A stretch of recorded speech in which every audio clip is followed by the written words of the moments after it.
अगले सप्ताह देवभूमि में रहेंगे पीएम मोदी। देवप्रयाग में करेंगे संगम आरती। विधानसभा चुनाव को लेकर पार्टी कार्यकर्ताओं को देंगे जीत का मंत्र।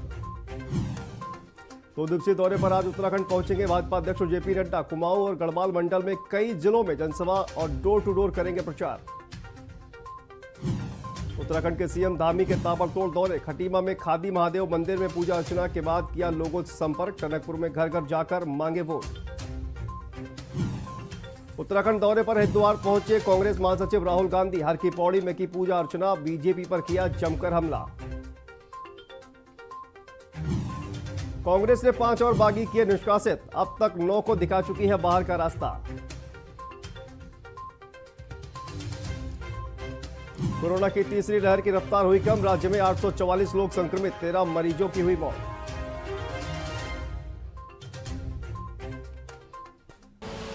आप देख रहे हैं के न्यूज, खबरों का सारथी। नमस्कार, आप देख रहे हैं खबर उत्तराखंड और मैं हूं आपके साथ शांतनु त्रिपाठी।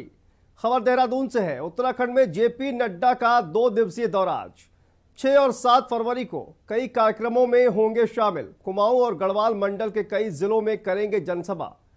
भारतीय जनता पार्टी के लिए करेंगे डोर टू डोर प्रचार। आज सहसपुर विधानसभा में करेंगे डोर टू डोर प्रचार। सहसपुर विधानसभा से करेंगे बीजेपी के लिए वोट की अपील। बीजेपी के राष्ट्रीय अध्यक्ष जेपी नड्डा का आज उत्तराखंड दौरा और बीजेपी के लिए करेंगे डोर टू डोर प्रचार। 6 और 7 फरवरी को कई कार्यक्रमों में होंगे शामिल।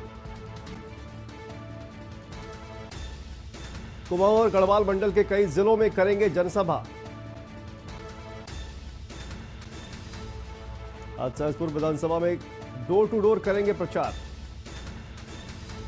उत्तराखंड के दौरे पर बीजेपी के राष्ट्रीय अध्यक्ष जेपी नड्डा सहसपुर विधानसभा में करेंगे वोट के लिए अपील। और इस उत्तराखंड में जेपी नड्डा का 2 दिवसीय दौरा 6 और 7 फरवरी को कई कार्यक्रमों में होंगे शामिल। कुमाऊं और गढ़वाल मंडल के कई जिलों में करेंगे जनसभा और बीजेपी के लिए करेंगे डोर टू डोर प्रचार। 6 और 7 फरवरी को कई कार्यक्रमों में होंगे शामिल। कुमाऊं और गढ़वाल मंडल के कई जिलों में करेंगे जनसभा। आज सहसपुर विधानसभा में करेंगे डोर टू डोर प्रचार। बीजेपी के राष्ट्रीय अध्यक्ष का उत्तराखंड दौरा। सहसपुर विधानसभा के वोटरों से करेंगे बीजेपी के लिए वोट की अपील। तो इस पूरी खबर पर हमारे साथ हमारी संवाददाता हिना आजमी जुड़ गई हैं। हिना, क्या कुछ जानकारी निकलकर सामने आ रही है? 2 दिन के दौरे पर उत्तराखंड पहुंचे हुए हैं जेपी नड्डा। जी हाँ, जिस तरीके से भी यहाँ पर भारतीय जनता पार्टी अपनी चुनाव की तैयारियों में मुस्तैद नजर आ रही है और यहाँ पर जो है लगातार कार्य करती नजर आ रही है। अब यहाँ पर जो है आज भाजपा के राष्ट्रीय अध्यक्ष जेपी नड्डा पहुंचने वाले हैं। कुमाऊं और गढ़वाल मंडल का दौरा करेंगे और इसी के साथ ही डोर टू डोर प्रचार करते नजर आएंगे। सबसे पहले तो आज का जो दौरा होगा उनका सहसपुर का होगा। सहसपुर विधानसभा में जो भाजपा के 2 बार के विधायक रहे हैं और प्रत्याशी सहदेव सिंह कुंडे, उनके लिए जो है वोट अपील करने वाले हैं।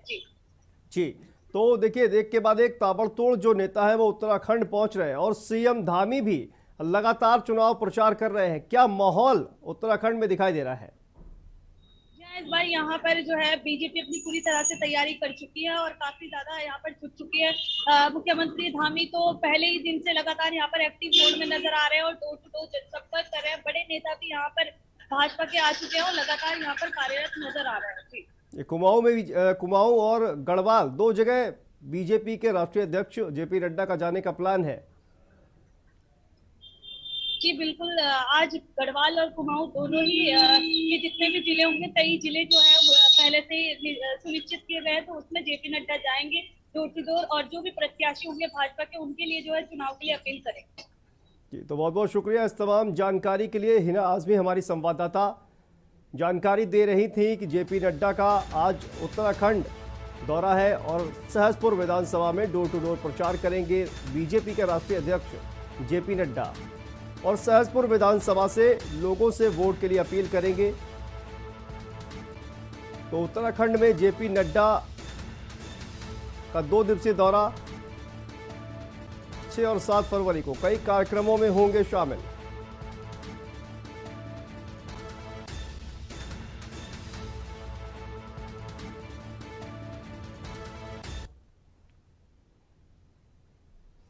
और अगली खबर आपको बता दें, भाजपा ने 7 नेताओं को निष्कासित किया है। उत्तराखंड से यह खबर पार्टी विरोधी गतिविधियों के चलते की गई है यह बड़ी कार्रवाई।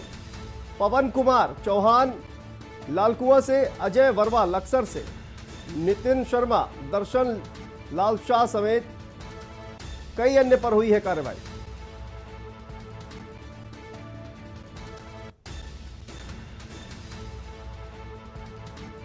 नितिन शर्मा, दर्शन लाल शाह समेत कई अन्य पर हुई कार्रवाई। भारतीय जनता पार्टी ने 7 नेताओं को किया निष्कासित। पार्टी विरोधी गतिविधियों के चलते की गई कार्रवाई। पवन कुमार चौहान लालकुआं से, अजय वर्मा लक्सर से, इन नेताओं को पार्टी ने बाहर का रास्ता दिखा दिया है। नितिन शर्मा, दर्शन लाल शाह, इन सभी को बीजेपी ने बाहर का रास्ता दिखा दिया है। पार्टी विरोधी गतिविधियों के चलते इन सभी नेताओं को बीजेपी ने पार्टी से निष्कासित कर दिया है। पार्टी विरोधी गतिविधियों के चलते इन पर कार्रवाई की गई है। पवन कुमार चौहान लालकुआं से, लक्सर से अजय वर्मा, नितिन शर्मा, दर्शन लाल शाह समेत कई नेताओं पर कार्रवाई हुई है। तो इस पूरी खबर पर हमारे साथ हमारे संवाददाता दानिश जुड़ गए हैं। दानिश, क्या कुछ जानकारी निकलकर सामने आ रही है जिस तरह से इन नेताओं पर कार्रवाई की गई है? शांत, जिस तरह से बीजेपी ने अपने जो प्रत्याशियों को लेकर लंबा मंथन किया, उसके बाद प्रत्याशी के जो दावेदार थे वो बहुत काफी संख्या में, तो उसके बाद जो हालांकि जबकि 70 विधानसभा को 70 प्रत्याशी उतारने के बाद जो दावेदार थे उनमें से जो कुछ नेता थे वो बागी हो गए थे। बागी होने के बाद हालांकि कुछ नेताओं को उन्होंने बीजेपी ने मना लिया था, लेकिन जो ये 7 नेता थे वो अभी भी निर्दलीय चुनाव लड़ने पर आमादा थे और बगावत करने पर बीजेपी से आमादा थे। उसको लेकर बीजेपी ने जो एक्शन लिया, उसके बाद जो पहले भी एक्शन लिया था, लेकिन लगातार इनसे मतलब संपर्क साधा जा रहा था। लेकिन अब जाकर कांग्रेस बीजेपी ने, माफी चाहूंगा, बीजेपी ने अब इन नेताओं को, 7 नेताओं को पार्टी से 6 साल के लिए निष्कासित कर दिया है। जी, तो जिस तरह से पार्टी विरोधी गतिविधियों के चलते इन पर कार्रवाई की गई है, तो अब ये जो तमाम नेता है इनको बीजेपी से निकाल दिया गया, लेकिन क्या ये निर्दलीय चुनाव लड़ेंगे? जी बिल्कुल, चुनाव की जो कवायद थी वो शुरू से ही उनकी दावेदारी कर रहे थे। उसके बाद जो उन्होंने, जब पार्टी ने उनको टिकट नहीं दिया, दावेदारी उन्होंने की थी, लेकिन पार्टी ने जब उनको टिकट नहीं दिया, फिर उसके बाद उन्होंने निर्दलीय पर्चा भरा। उसके बाद लगातार जो संपर्क उनसे साधा जा रहा था पार्टी की तरफ से, शीर्ष नेताओं की तरफ से, लेकिन वो अपनी बात पर अटक रहे और निर्दलीय चुनाव लड़ने पर आमादा रहे। जी, तो बहुत बहुत शुक्रिया दानिश इस तमाम जानकारी के लिए। संवाददाता दानिश इस तमाम जानकारी के साथ हमारे साथ जुड़े थे। पार्टी विरोधी गतिविधियों के चलते भारतीय जनता पार्टी ने अपने कई नेताओं पर कार्रवाई की है और पार्टी से निष्कासित कर दिया गया है। पवन कुमार चौहान लालकुआं से, अजय वर्मा लक्सर से, इन नेताओं को पार्टी से निष्कासित कर दिया गया है।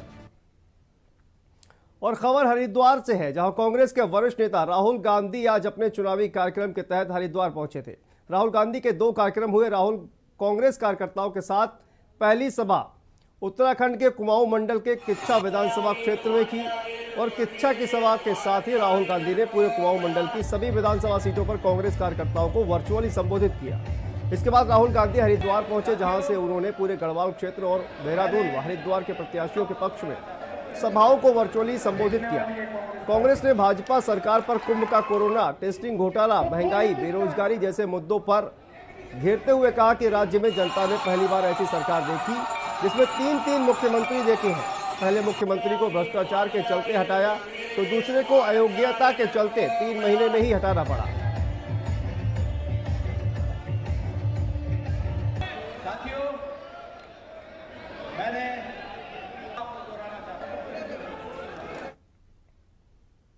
और अगली खबर सितारगंज से है, जहां पुलिस ने शक्ति फार्म में ट्रैक्टर ट्रॉली से 140 पेटी अवैध शराब बरामद की है।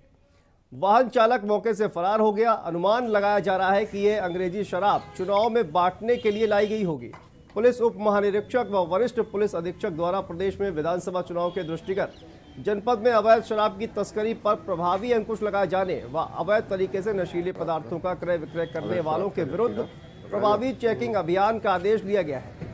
इसी क्रम में एसपी सिटी ममता वोहरा, पुलिस अधीक्षक अपराध हिमांशु वर्मा के निर्देशन व क्षेत्राधिकारी ओम प्रकाश शर्मा के पर्यवेक्षण में पुलिस ने कार्रवाई की।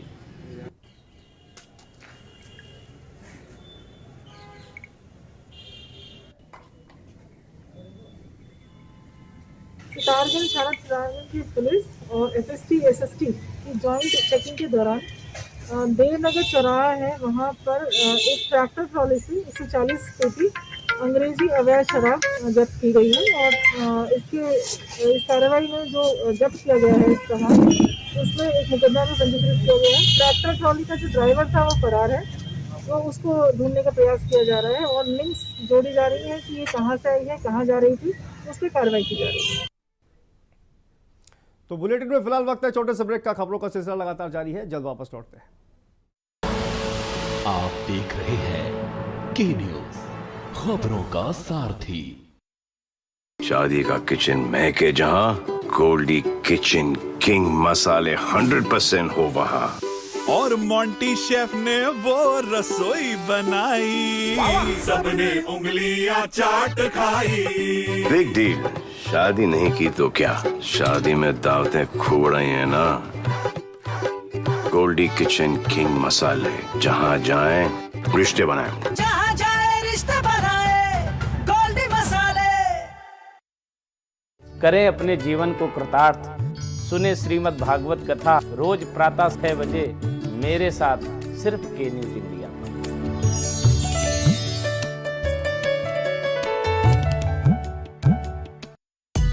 जा मेरे शेर, जल्दी आउट ना हो।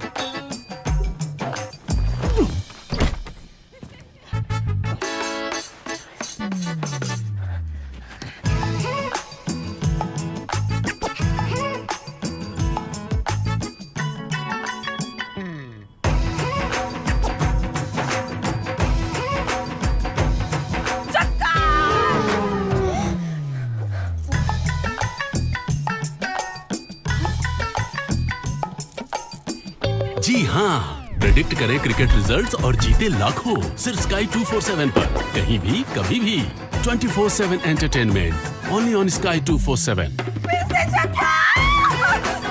Download the Sky 247 app today. This game involves an element of financial risk and may be addictive. Please play responsibly at your own risk.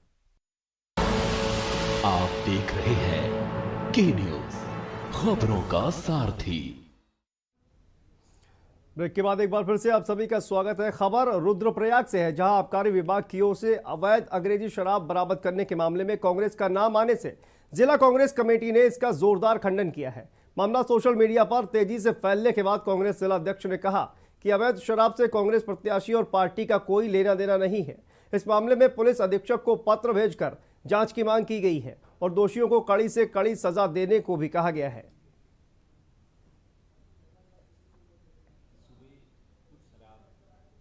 पूरा मामला लग रहा है ये कांग्रेस को बदनाम करने का मामला लग रहा है। हमने जो सोशल मीडिया से ज्ञात हुआ है कि आज सुबह रुद्रप्रयाग थाना क्षेत्र के अंतर्गत कुछ शराब पकड़ी गई है और उसमें यह प्रचारित किया जा रहा है सोशल मीडिया के माध्यम से कि ये कांग्रेस की शराब है।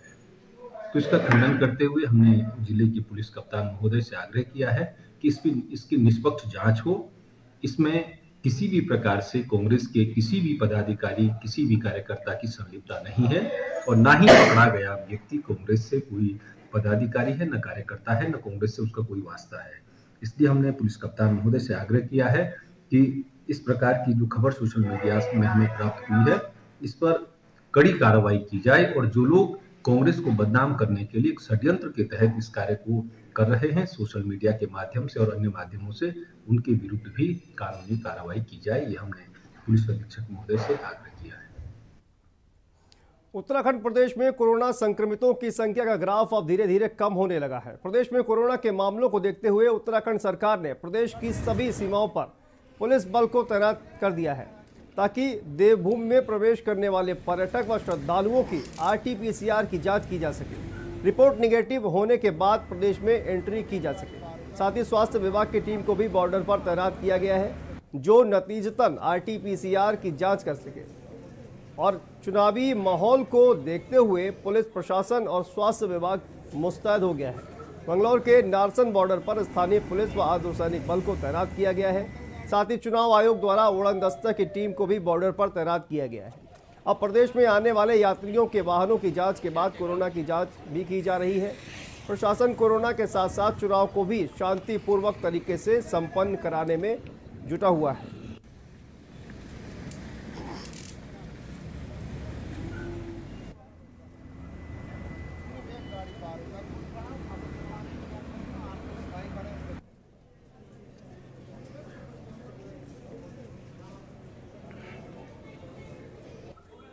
उड़न दस्ता है। मैं फिलहाल उड़न दस्ता प्रभारी के रूप में नियुक्त हूं और हमारी स्थैतिक निगरानी टीम और उड़न दस्ता टीम द्वारा संयुक्त रूप से सघन चेकिंग अभियान चलाया जा रहा है, जिससे चुनाव को प्रभावित करने वाले जो तत्व हैं उन्हें रोका जा सके और अवैध शराब या अवैध पैसा जैसी जो चीज़ें हैं उन्हें जब्त करके चुनाव फ्री एंड फेयर चुनाव संपन्न कराया जा सके।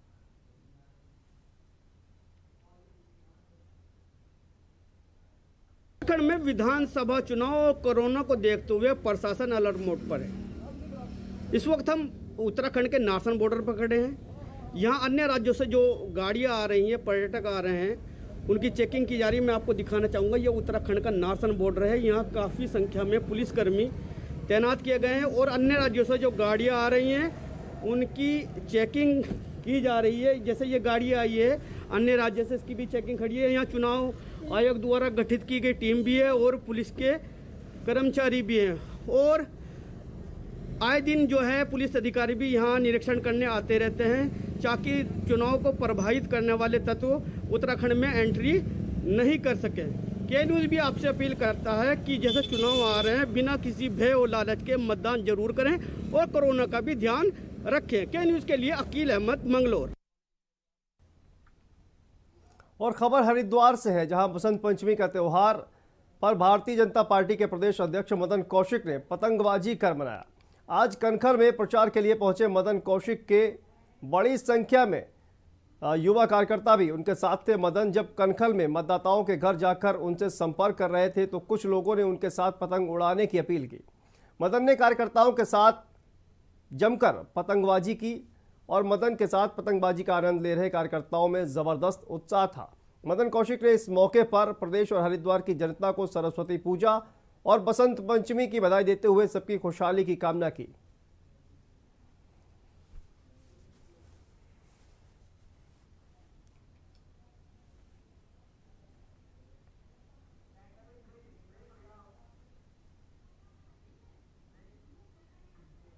तो बुलेटिन में फिलहाल वक्त है छोटे से ब्रेक का, जल्द वापस लौटते हैं। आप देख रहे हैं के न्यूज़, खबरों का सारथी।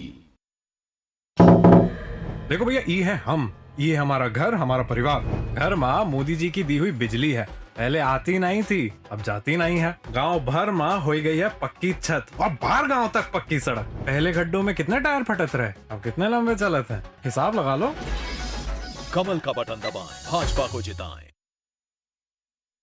पर ये दिल है कि चख रहा है उन्हीं अल्फाजों का दूर कितना भी जाओ, इस जुबान से दूर ना जा पाओगे। विमल, बोलो जुबान केसरी। आप देख रहे हैं के न्यूज़, खबरों का सारथी। ब्रेक के बाद एक बार फिर से आप सभी का स्वागत है। खबर रुद्रप्रयाग से है। मिनी स्विट्जरलैंड के रूप में प्रसिद्ध पर्यटक स्थल चोपता पूरी तरह से बर्फ से ढक चुका है। चोपता में 6 फीट तक बर्फ जमी है। स्थिति यह है कि बर्फ के बीच चोपता बद्रीनाथ हाईवे का कुछ पता नहीं है। हाईवे के बर्फ में ढकने से कई वाहन भी चोपता में ही फंस गए हैं। होटल व लॉज की छतों में भी बर्फ की मोटी चादर बिछी हुई है। आपको बता दें कि फरवरी महीने में जमकर बर्फबारी हो रही है। बर्फबारी के कारण आम जनजीवन भी खासा प्रभावित हो गया है। मिनी स्विट्जरलैंड की चोपता की बात करें तो यहाँ सिर्फ और सिर्फ बर्फ है। चोपता के हरे भरे पेड़ भी बर्फ के कारण सफेद नजर आ रहे हैं।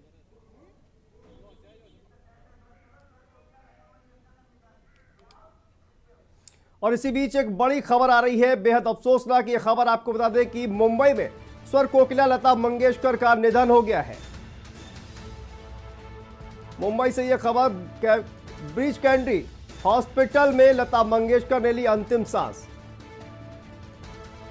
स्वर कोकिला भारत रत्न लता मंगेशकर का निधन। कल वेंटिलेटर पर किया गया था शिफ्ट। मुंबई से इस वक्त की सबसे बड़ी खबर आपको बता दें कि लता मंगेशकर का निधन हो गया है। स्वर कोकिला लता मंगेशकर का निधन हो गया है। मुंबई के ब्रीच कैंडी हॉस्पिटल में लता मंगेशकर ने ली अंतिम सांस। स्वर कोकिला भारत रत्न लता मंगेशकर का निधन।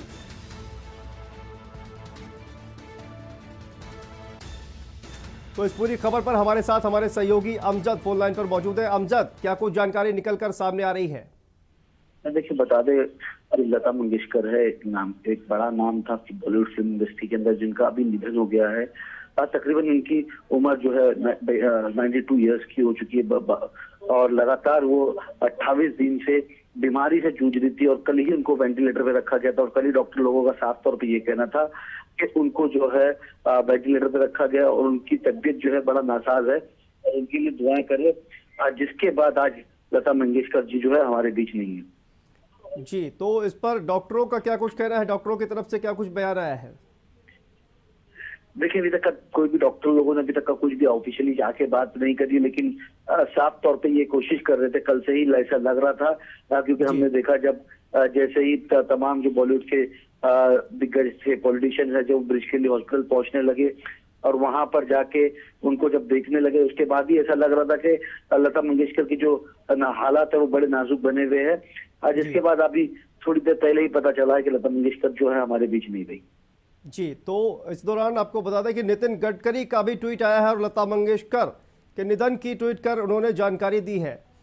तो बहुत बहुत शुक्रिया अमजद इस तमाम जानकारी के लिए। हमारे सहयोगी महाराष्ट्र से जुड़े हुए थे। ब्रीच कैंडी हॉस्पिटल में लता मंगेशकर का निधन हो गया है। स्वर कोकिला भारत रत्न लता मंगेशकर का निधन। पिछले 29 दिनों से लता मंगेशकर का इलाज चल रहा था और कल ही उन्हें वेंटिलेटर पर शिफ्ट किया गया था। और मुंबई से बेहद अफसोसनाक ये खबर, लता मंगेशकर का निधन हो गया है। मुंबई के ब्रीच कैंडी हॉस्पिटल में लता मंगेशकर ने ली अंतिम सांस। स्वर कोकिला भारत रत्न लता मंगेशकर का निधन और कल ही उन्हें वेंटिलेटर पर शिफ्ट किया गया था।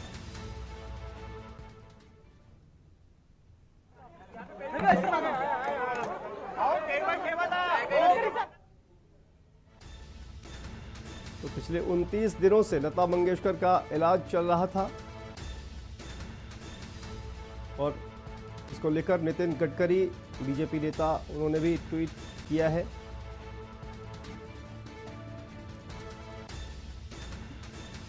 भारत रत्न स्वर कोकिला लता मंगेशकर का निधन। तो इस पूरी खबर पर हमारे प्रधान संपादक दुर्गेंद्र चौहान जी हमारे साथ हैं। दुर्गेंद्र जी, क्या कुछ जानकारी निकलकर सामने आ रही है? स्वर कोकिला लता मंगेशकर का निधन हो गया है। निश्चित तौर पर शांतनु, ये पूरे भारत के लिए, पूरी दुनिया में जहाँ भी भारतवासी रहते हैं और जो कि वो ऐसी बहुत बड़ी शख्सियत थी भारत की नहीं विश्व की जी, आज ये स्तब्ध कर देने वाली खबर है, ये निशब्द कर देने वाली खबर है। लता जी, जब हम लोगों ने आंखें खोली, कुछ सुनने की मादा कानों में पैदा हुई तो लता जी के मधुर स्वरों को सुना। गीत संगीत का मतलब लता जी, उनके अद्भुत कालजयी उनके जो गीत, उनके जो उनकी रचना है, उनका वो अद्भुत रहा।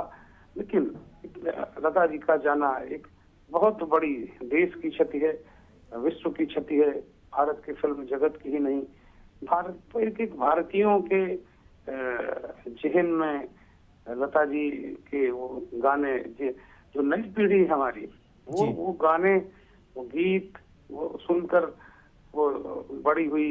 हम लोग तो खैर लता जी को सुनकर और उनको उनके बारे में जानकर ही बड़े हुए। ये बहुत बड़ी क्षति है, बहुत पीड़ादायक है। मेरे पास शब्द नहीं है, आप समझ सकते हैं जी मैं किस तरीके से उनके बारे में, उनके निधन की खबर को आपके साथ साझा कर रहा हूँ। लता जी इधर कोरोना संक्रमित होने के बाद वो उनकी स्थिति लगातार अप डाउन हो रही थी जी, और अंततः हमने एक युग का अंत हो गया। हमने एक बहुत बड़ा ही शख्सियत, भारत रत्न स्वर कोकिला लता मंगेशकर को खो दिया। लता जी का जाना अपने आप में एक बहुत बड़ी क्षति है और निश्चित तौर पर शांतनु, एक ऐसा स्वर, एक ऐसी आवाज आज थम गई वास्तव में, जो शायद अब कभी भी हमको उस तरीके का, उसके आसपास का कोई इस तरीके का कलाकार, कोई ऐसी गायिका, ऐसी शख्सियत शायद अब कभी नहीं देखने को मिलेगी। निश्चित तौर पर के न्यूज परिवार की तरफ से, हम सब की तरफ से, पूरे भारतवासियों की तरफ से और पूरे विश्व में जहाँ जहाँ भी लता जी के चाहने वाले, उनके प्रशंसक जी, भारतवासी और उनके प्रशंसक विभिन्न भाषाओं के लोग थे, विभिन्न संस्कृतियों के लोग थे जो उनको बहुत प्यार करते थे, उनकी तरफ से बहुत बहुत श्रद्धांजलि है, उनको श्रद्धा सुमन है, उनके चरणों में नमन है। लेकिन वास्तव में वो एक भारतीय संगीत में, भारतीय फिल्म इंडस्ट्री में एक बहुत बड़ी क्षति है और एक युग का अंत इसे कहा जाए, क्योंकि लता युग भारत की जो संगीत है, भारत का संगीत है, उसमें लता युग का एक अंत हुआ है। शांतनु जी, तो बहुत बहुत शुक्रिया हमसे बात करने के लिए दुर्गेंद्र चौहान जी, हमारे प्रभात प्रधान संपादक। तो लता मंगेशकर के निधन पर जिस तरह से तरुणीसारखा वाटत होता, त्यामुळे त्यांचं एक असामान्य असं एक आश्चर्य होतं त्यांचा आवाज म्हणजे, आणि म्हणून हे 7वं जगातलं आश्चर्य असं म्हणलं जायचं। त्यांच्या जाण्यामुळे आमच्या सगळ्यांवर खूप मोठा आघात झालेला आहे। सगळ्या याच्यात महाराष्ट्राच्या मराठी संस्कृतीशी, मराठी इतिहासाशी, छत्रपती शिवाजी महाराज, स्वातंत्र्यवीर सावरकर या सगळ्यांच्या साहित्याशी, इतिहासाशी त्यांचा जिवंत संबंध होता आणि आमच्या सगळ्यांशी त्यांचा जिव्हाळ्याचा संबंध होता। त्यामुळे एक आधार आमचा सगळा गेलेला आहे। त्यांच्या परिवाराही खूप मोठा आघात झालेला आहे।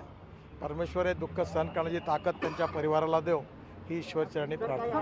आपल्यासोबतची एखादी आठवण लता दीदींनी ज्यावेळी वरळी बांद्रा सीलिंग प्रोजेक्टचं भूमिपूजन झालं होतं, स्वर्गीय बाळासाहेब ठाकरे, प्रमोद महाजन त्यावेळी उपस्थित होते। त्यावेळी सावरकरांचं जे गीत होतं, सागरा प्राण तळमळला, ते गीत त्या ठिकाणी हृदयनाथ मंगेशकर आणि मंगेशकर परिवारांनी गायलं होतं। त्यावेळी लता मंगेशकरांनी त्याबद्दल खूप आनंद व्यक्त केला होता, कारण स्वातंत्र्यवीर सावरकरांच्या प्रती त्यांच्या मनात असीम श्रद्धा होती। त्यामुळे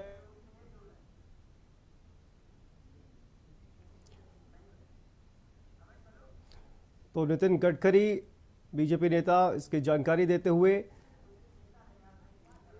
ब्रीच कैंडी हॉस्पिटल में लता मंगेशकर ने ली अंतिम सांस।